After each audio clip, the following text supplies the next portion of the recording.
The cell was made of stone and steel, hidden deep below the human outpost. Cold air slipped through the cracks, biting at Zara's skin. Her arms were chained to the wall. Blood had dried along her side, and her silver armor was broken in 3 places still. She sat tall. She was a warrior, a commander. She would not beg. Zara was not afraid of death. She expected it. After all, that's what humans did to captured enemies. Kill them quickly or let them rot. She had done the same during the war. No mercy, no kindness. War demanded cruelty. And now she was on the other side. Footsteps echoed in the hallway. Slow, heavy, calm. Zara's eyes snapped open. Her long white hair fell over her face, and she didn't move it. Her heart beat harder, but her face stayed cold. She had already accepted her end. The steel door creaked open. A man stepped in, human. Tall, with brown skin and short black hair. He wore a dark uniform with no armor, no gun, no knife. Just a long coat and a tablet in his hand. Zara stared. At him, confused. "You're awake," he said, voice calm, like speaking to an old friend. She didn't answer. He walked closer. She pulled against her chains, hissing. She had energy, she would lunge at him. But he didn't stop. Instead, the man knelt in front of her and placed the coat over her shoulders. She froze. "What is this?" she whispered, voice dry and weak. "You're cold," he replied. "I'm your enemy." "Not anymore." Zara's eyes narrowed. "What do you want?" He didn't answer. He only opened his tablet and tapped a few buttons. With a quiet beep, her arm chains unlocked and fell to the ground. Zara didn't move. Her arms dropped, weak and trembling. "What is this?" She repeated, this time, not as strong. "A choice," he said. "I'm Race. I'm here to take care of you." "No human takes care of prisoners," she snapped, trying to lift herself. "You want something?" He stood up slowly and looked down at her, not with hate, but something strange. Like sadness. "Maybe I do," Ray said. "I want to." "Believe the war didn't turn everyone into monsters." Zara blinked. He picked up a water bottle from the floor and handed it to her. She slapped it away. The bottle rolled across the floor and stopped at the door. Race didn't flinch. He didn't yell. He didn't threaten. Instead, he sighed and said, "I'll be back in the morning." Then he turned and walked away, leaving the door open for the guards to seal again. Zara stared at the wall. What had just happened? She was supposed to be dead by now, or tortured, or used for experiments. That's what her people always feared about humans. That they were cruel, heartless, and strange. But this one, he gave her a coat. He unlocked her chains. He even offered water. She didn't understand. The pain in her body throbbed, but the pain in her chest was worse. Something was cracking inside her, something she had buried long ago. Doubt she crawled toward the water bottle, her pride told her to leave it, but her body didn't listen. Her fingers closed around it. The water tasted bitter from dust, but she drank. As she lay back down, her fingers clutched the coat. It was warm, clean, soft. No blood on it. No holes. She hated it. She hated that it made her feel safe. That night, she didn't sleep. Her body wanted to, but her mind kept spinning. Why would a human treat her like this?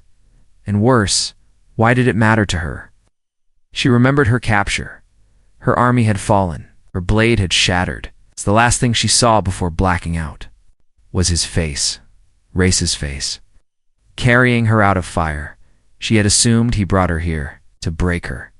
But he had covered her wounds. She had assumed he'd be her, his executioner. But he had brought warmth. A sound escaped her throat. Not a growl. Not a hiss. A sob. She pressed her hand over her mouth, furious at herself. Alien warriors didn't cry. She had seen hundreds of battles, lost dozens of comrades, buried her own sister, and she hadn't shed a single tear. Now, a single act of kindness from a human, her sworn enemy, had broken something inside her. She stared at the ceiling for hours, hand clenched around the coat, eyes wide, no longer sure what tomorrow would bring. But one thing she knew, she wasn't waiting for death anymore. She was waiting for him. The sun never reached the prison beneath the human outpost, but Zara could feel time pass. Her body ached less. The coat still rested over her shoulders. It no longer felt like an enemy's gift. It felt like shelter. She hated that before. She would have torn it apart and spat on the threads. Now she didn't even fold it away. She kept it close, like a shield. The door opened again. She didn't flinch this time. It was the same human race. No armor. No gun. Just a quiet presence like fog in a battlefield.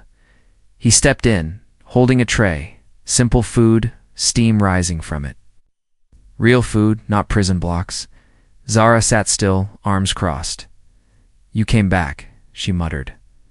"I said I would," Race replied. "I thought humans were liars." "Maybe some are? I'm not." He placed the tray down beside her and sat cross-legged on the floor like he was meeting an old friend for tea. Not sitting near someone who had once led the charge that burned to human colonies. She didn't reach. For the food, she only stared at him. "What are you doing here?" she asked. "Watching over you? You should hate me?" I know." Her voice sharpened. "Then why don't you?" Race looked at her, not with fear, not with pity. Just calm. "I lost someone in this war. A younger brother. He was smart, kind. He didn't hate your kind either. When he died, I almost drowned. In it hate, but if I gave in, then I'd become the reason he died in the first place." Zara stayed quiet. Race pointed at the food. "You need to eat. I don't want your scraps." "It's not scraps," he replied. "It's the same food I eat." She looked at him, eyes narrow. "Why treat me like this? Why not throw me in a cell with chains and let me rot?" "Because you're not an animal," Race said. "You bled for something. I can respect that, even if we were on opposite sides." The silence between them grew heavy. Cher slowly reached for the tray, her pride wrestling every muscle in. Her arm, she picked up the bread and bit into it. It was soft, fresh. She chewed slower than needed, not because of pain, but because every bite made her feel more human. "I led the attack on Outpost 13, she said quietly. "No, you lost people there." "I did." "You still brought me water." "I did." "Why?" Race leaned forward, elbows on his knees. "Because you were broken, not evil." Zara's hands trembled. She clenched them into fists. Her mind screamed that it was a trick. Humans don't offer kindness to killers. But her heart was starting to feel again. A strange silence fell. Not cold this time, but curious. Then Race asked something no human had ever asked her. "What's your name?" She blinked. "I'm sure you've read it in your files." "To hear it from you," she hesitated. "Zara." He nodded. "Zara means storm in your tongue, right?" Her eyes widened. "You know my language?" "I studied it during peace talks before the war collapsed. Everything. No human ever bothered. Maybe they should have." Zara looked down at her own hands. Warrior hands. Bloody hands. Yet in front of him, they felt small, shaking. Race stood up and walked to the corner of the room. He pulled out something from his satchel, a folded blanket. "What now?" she asked. "You're not a prisoner anymore." "What does that?" "Mean you'll be moved to the medical barracks tomorrow? I filed for your status to be changed. You'll live freely. Under supervision, yes, but not in chains." Zara stood now, shaking. "This is a trick. You want something? You're using kindness to control me." Race didn't move. "No, I'm giving you a door. Whether you walk through it is up to you." Zara stared at the blanket in his hand. Not a cage. Not a weapon. Just warmth in her culture. Blankets were only ever given to family. She didn't take it. Not yet. But she didn't step away either. "You're strange," she said. "You're strong," he replied. She turned her back to him. He didn't. "Stop her." "I don't trust you," she whispered. "You don't have to. I'll still be here tomorrow." The door closed behind him, and for the first time in her life, Azar wished he would return sooner. Zara woke before the lights came on. Her body was sore, but not from wounds. It was something stranger, something that had no name in any war she had fought. Her mind kept playing one moment again and again, the sound of her chains falling. Off, and Race's voice saying, "You're not a prisoner anymore." She didn't believe it then. She still didn't. But her wrists were bare now. No cuffs, no collar, no steel dragging her down. The door to her room slid open without warning. 2 guards stood outside, not with guns raised, but relaxed. And beside them was him. Race, same calm eyes, same quiet strength, and something else in his hand, clothes. "Come on," he said gently. "I brought you something." She looked down at herself. Torn armor, blood-stained, a reminder of her defeat. Zara stepped forward and took the folded bundle. It wasn't military issue. It was soft civilian clothing in dark blue. She had never worn anything like it. "What is this?" she asked. "Something clean, something yours. I don't belong here. You do now," she wanted to argue. But the guard stepped aside, letting her pass. No guns. No threat. For the first time in her life, she walked free inside a human base. Every step felt like she was walking across glass. She passed soldiers, officers, engineers. They stared at her, confused, some whispering, some sneering. She could hear it in their eyes. Murderer, alien, traitor. She didn't care, but deep inside, she did. Race led her through a hallway that looked like it had never seen war. Bright walls, soft lights, the hum of machines and screens. This place didn't smell like blood, it smelled like peace. She hated how much she noticed that they entered. A room with a table and 2 chairs. There was food already waiting, human food. But something smelled familiar, spiced root stew, similar to her homeworld's dishes. "How do you know this scent?" she asked. "I had it imported," Race said, taking a seat across from her. "For me, yes." Zara stared at the food, unsure whether to sit or run.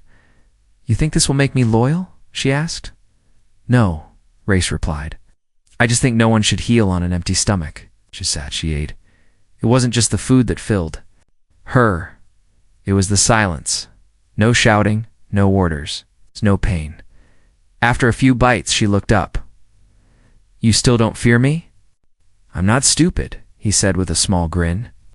"I know you could probably kill me with that fork if you wanted to." She smirked for the first time. "Maybe, but you won't." "Why not?" "Because you're tired of being what? They made you." She dropped the fork. "How dare you say that?" she whispered. "I've read everything about you, Zara. Born into war, trained at 7, first command at 15. But you've never had a life." Her eyes burned. "I had pride. I had my people. That was enough. But now you're here. And no one's forcing you to fight." She stood up. "Where are you going?" he asked. "I don't know. Somewhere that's not this." "You're free to go." She paused at the door. "You always say that, like it's supposed to mean something." "It does. No. Human," she said, turning to him. "Freedom means nothing when your heart is still chained." And then she walked away, but she didn't return to her old cell. She didn't run to the gate or demand weapons. Instead, she wandered. She passed a medical room where wounded soldiers were laughing. She passed a garden with trees growing in a chamber of glass. She passed a training room where humans sparred with alien allies, not enemies. It made no sense. Back home, they said humans were beasts, blood-hungry savages. But here they grew flowers. Here, they laughed. Zara found herself standing before a large mirror in one of the empty rooms. She stared at her own reflection, bruised face, scarred lip, golden eyes dull from pain. She didn't recognize the warrior in front of her. She touched her wrist. No chain. Touched her neck. No collar. Touched her heart. Found fear. Not of humans, but of what she was becoming. The door opened behind her. She didn't need to look. "Race," she said, voice low. "You didn't run." "I don't know where to run." He stood beside her. Their reflections faced them in silence. "You want me to forget everything?" "No," he said. I want you to remember who you are, but no one is giving orders. She closed her eyes, and for the first time, she asked herself that question too. Zara stood in front of the mirror again, not to admire herself, but to confront the things she had hidden for years. She reached for the edge of her shirt, the soft human fabric Race had given her, and lifted it slowly. Across her ribs, just above her waistline, the ugly mark remained, the brand of failure. A scorched, raised symbol burned into her skin. Not from enemy torture, from her own people. Back when she had lost a key battle, her superiors had marked her with that emblem.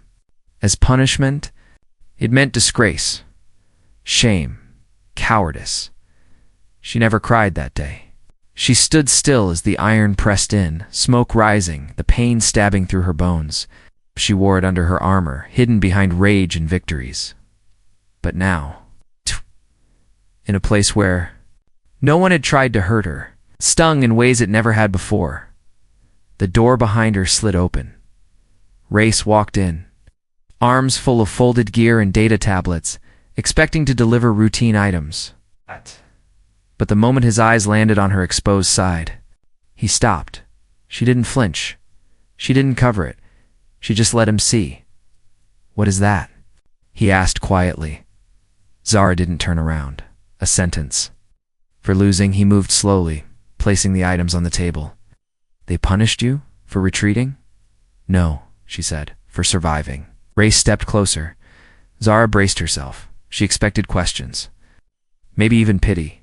Instead, his fingers reached out and gently traced the edge of the brand, not to mock it, but to honor it. "It's not a shame," he said. "It's proof that you endured." She turned her face away. "You don't understand," she said.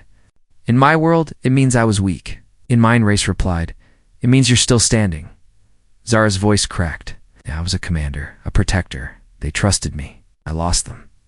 Race moved to stand in front of her now, eyes steady. "You didn't lose them. War took them. You stayed alive. That matters." She searched his face for sarcasm. For judgment, found none. Only warmth. He reached into his pocket and took out a small cloth with cream. "Let me treat it." She almost pulled away, almost snarled, like the soldier she used to be. But her body remained still. Race knelt and gently rubbed the healing salve over the brand.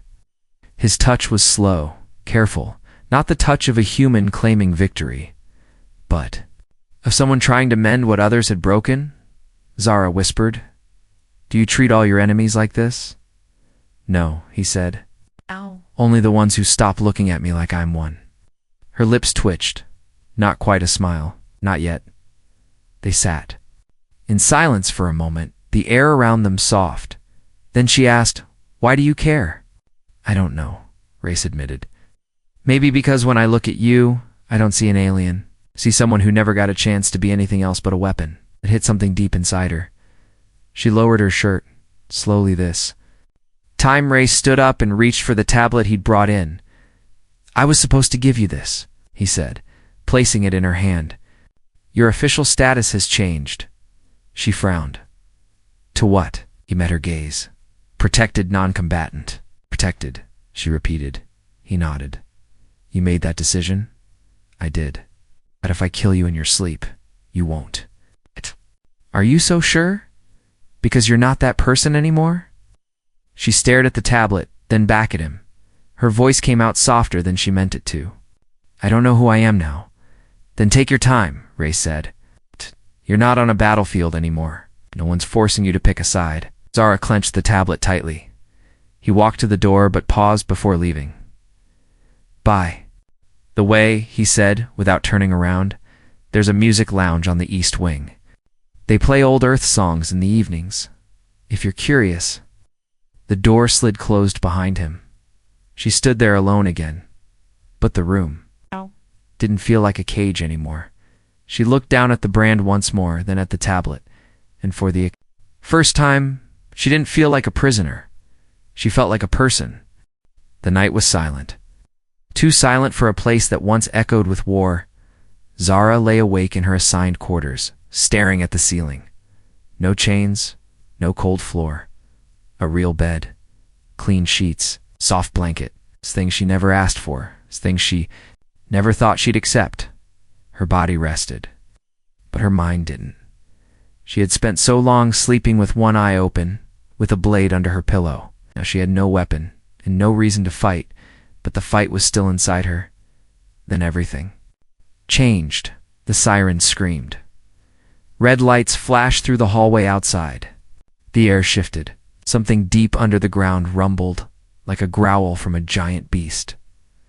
Zara leapt out of bed before her thoughts could catch up. She grabbed the nearest shoes, threw on her jacket, and opened the door. Chaos had returned. Soldiers ran down the corridor shouting orders. Distant thuds echoed from the west wing. The base was under attack. Again, for a heartbeat, Zara froze. Her instincts screamed for armor, for orders, for blood. But there was no squad to lead, no battle to command. She was just one person standing. In a borrowed hallway, a voice called out, one she recognized instantly. Zara. Race ran toward her, weapon in hand, face tense but calm. "What's happening?" she asked. "Unknown ship fired on us. Maybe rebels, maybe someone worse. Half our systems are down. We need to get to the lower bunker." He grabbed her hand without hesitation. For the first time, she didn't pull away. They ran together, down the emergency stairs, across smoke-filled halls, past injured soldiers and sparks falling from broken light panels. The base was cracking open, one blow at a time. Zara helped carry a wounded girl. Race kicked in a door to free the trapped techs. They didn't stop. They didn't speak. Only breath and footsteps, and the distant roar of battle filled the air. Then the ceiling came down. An explosion ripped through the side corridor. The shockwave tossed Zara and raced through the air. Metal tore, fire burst, and darkness swallowed everything. When she woke, her ears were ringing. She was on the ground, half covered in debris. Her arm ached. Something warm was dripping down her back. She blinked through smoke. Race was pinned under a metal beam. Zara crawled to him. "Race." He groaned, but didn't respond clearly. His eyes fluttered, blood trickling from his hairline. She grabbed the edge of the beam and pulled. Nothing moved. She tried again, teeth clenched, breath sharp. Still nothing. Then something deep inside her snapped loose, the part of her that had once commanded war. The part of her that refused to lose. With a growl rising in her chest, she braced her legs and lifted. The beam groaned. Muscles screamed, but it moved. Just enough. Race gasped and rolled free. Coughing hard, his body shaking, she knelt beside him, placing a hand behind his head. "Stay awake," she ordered. He blinked. At her, "You came back for me," he whispered. "You saved me first." Race laughed weakly. "I didn't think you'd stay." "I didn't think I would either." Another explosion rocked the base. Zara pulled him up. "Can you walk?" "Not far." "Then I'll carry you." She did. Through fire. Through broken glass and collapsing doors. She carried the man who once offered her water when she expected death, who treated her scars like strength, who looked at her like a person, not a monster. They reached the secure bunker, just as the final lockdown sealed the door behind them. Medical teams rushed forward. Race was pulled from her arms, treated, wired up, monitored. Zara stood alone again, only this time. Her hands were still trembling. Not from fear, but from what she had just done. She had fought, she had saved, not for her army, not for revenge. For him, a nurse walked over. "Are you hurt?" Zara looked down at her torn jacket, burned sleeve, bloodied hand. "I'll heal." She said. The nurse left to check someone else. Across the room, Race looked at her from the medbed, their eyes locked. He mouthed something. She didn't need to hear it. She knew what it was. "Thank you." For the first time since the war began, Zara felt something she hadn't felt since childhood. Purpose. The emergency bunker was quiet now. Smoke had cleared. Lights flickered overhead. Wounded soldiers slept in corners, patched up, breathing slow. Zara sat on the floor beside Race's medbed, arms folded, eyes on the ground. She hadn't moved. For hours the fight was over, But something else had begun, something colder, heavier. Race opened his eyes slowly. He saw her there, still guarded but not gone. "You stayed," he said, voice hoarse. "I didn't save your life to walk away afterward. You didn't save a human," he said. "You saved me." Zara didn't reply. Her hands were shaking. Not from fear. From something worse. Conflict. The door to the bunker opened with a hiss. 3 figures entered, tall, armored, cloaked in dark red, not human. Zara stood fast. Her breath caught. They were hers.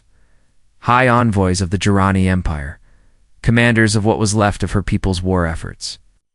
Their faces were hard, eyes colder than any blade she'd ever held. "Zara Valtain," the lead envoy said, voice sharp. "You are ordered to return." She didn't move.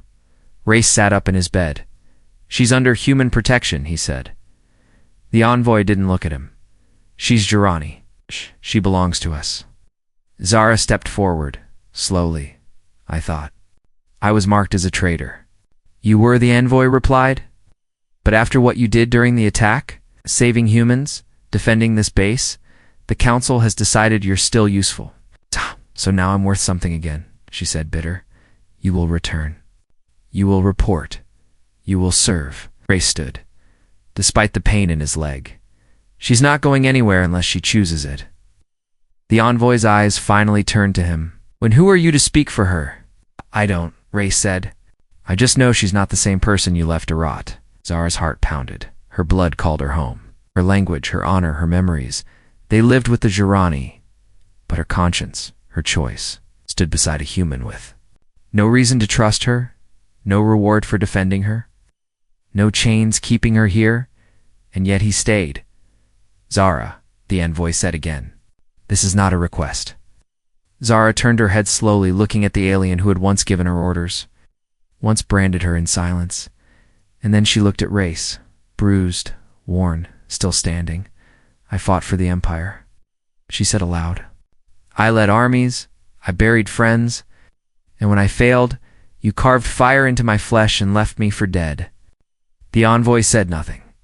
She stepped toward Race, and this human, this enemy, carried me from battle, healed me, gave me food, gave me a name again, and asked for nothing in return. She turned to face the envoy. "So no, I won't. Go back. You dare. I dare everything," she shouted. "Because for the first time, I am not fighting for orders. I'm fighting for myself." The envoy reached for a communicator. "We will report this treason. Earth will face consequences." Race stepped between them. "No, you won't," he said, "because if you lay a hand on her, you'll face consequences you've never seen." Zara stared at him, stunned. He was willing to risk war for her. The envoys exchanged looks, cold, calculating. Then they turned and walked out. Without another word, the door sealed behind them. Silence fell. Race sat down again, his strength. Fading Jara moved to him, kneeling. "You didn't have to do that," she said. "Yes, I did. You could have lost everything." "I already did," Race whispered. "And then I met you." She looked down at his hands, still bandaged. Then she reached for her arm and pulled off the leather cuff that hid her brand. She held it out to him. "What is this?" he asked. "My mark of shame," she said. "Take it. Keep it." Race hesitated. "Why?" "Because I don't carry shame anymore." He took it gently. Zara stood, her eyes sharper than they had ever been, not from anger, but from clarity. She wasn't going back, not to war, not to silence, not to a life of orders and pain. This was her trial, and she had chosen. The stars above the Earth's outpost shimmered like fireflies. Caught in stillness, Zara stood on the platform at the edge of the city, where the war-wounded hills met the quiet glow of human life. She wore no armor now, just a simple dark cloak. No weapons, no rank, no insignia. But for the first time in her life, she felt powerful. Race walked up behind her, limping slightly. The brand cuff she had given him still wrapped around his wrists like a memory turned to gold. "You're early," he said, voice soft. "I never sleep much," Zara replied. Old habit, no? She said. New dreams. They stood together in silence, looking down at the rebuilt edge of the human colony. Children ran across the yard below, shouting and laughing. One of them held a toy shaped like a blaster, but he wasn't aiming to kill. He was pretending. To protect his little sister, Zara watched them closely. "That boy reminds me of my brother," she said. "You had a brother." "I did," she nodded. "He wanted to be a scientist. He thought the war would end before he grew up." Race looked at her. "What happened?" "He joined the army, same as me. Never got to hold a real weapon. The humans hit our transport. On his first day, I was supposed to be on that ship with him, but command changed the assignment last minute." She swallowed. "I told myself he was lucky, that he died before he saw how dirty the war really was. But I still feel him behind me sometimes, watching, asking why I stayed so long in a war that took everything from us." Race reached for her hand. She didn't pull away. "Because you didn't have a choice," he said. "I do now," he smiled. "What will you do with it?" "I don't know," she said. "But I want to grow something." Race tilted his head. "Like a garden, or a future." She turned toward him fully now. "I've spent my life destroying things, ships, outposts, people, all in the name of orders, of survival, but survival without meaning isn't life." She stepped closer. "I don't want to just live, Race. I want to begin." He nodded, eyes locked on hers. "With me? If you'll have me." He laughed once, shaking his head. "I've been hoping you'd ask since the day you broke your chains." She smirked. "Technically, you unlocked them, gave you the key. You freed yourself." A soft wind blew through the grass behind them. The world was quiet but not empty. Then she opened the small pouch hanging from her belt and pulled something out. A melted piece of alloy, once her military badge, now reshaped, forged by her own hands, cooled in silence. It was a ring, rough silver, with one small glowing blue stone pressed into the center. Race's breath caught. "Is this it?" "Not a marriage," she said quickly, almost nervous. He raised an eyebrow. "No, it's a vow," she said. "To never become who I was again. To never return to that war. To never forget the man who showed me who I could be." She held it out. "You don't have to wear it. Just keep it close. I've kept your words." Race took the ring and slid it onto his finger. "I'd be honored." They didn't need more words. They stood together as the sun rose behind the far ridge, and when Zara finally stepped forward, off the platform and toward the open road, she didn't do it as a commander or a soldier or a prisoner. She walked forward as a woman who had survived war and chosen peace. Zara never returned to the Empire. Her name was erased from their records. But on Earth, she became something no battlefield could ever name: a teacher, a builder, a protector of life and race. He stayed beside her, not as a savior, but as a partner, reminding her every day that mercy is stronger than fear.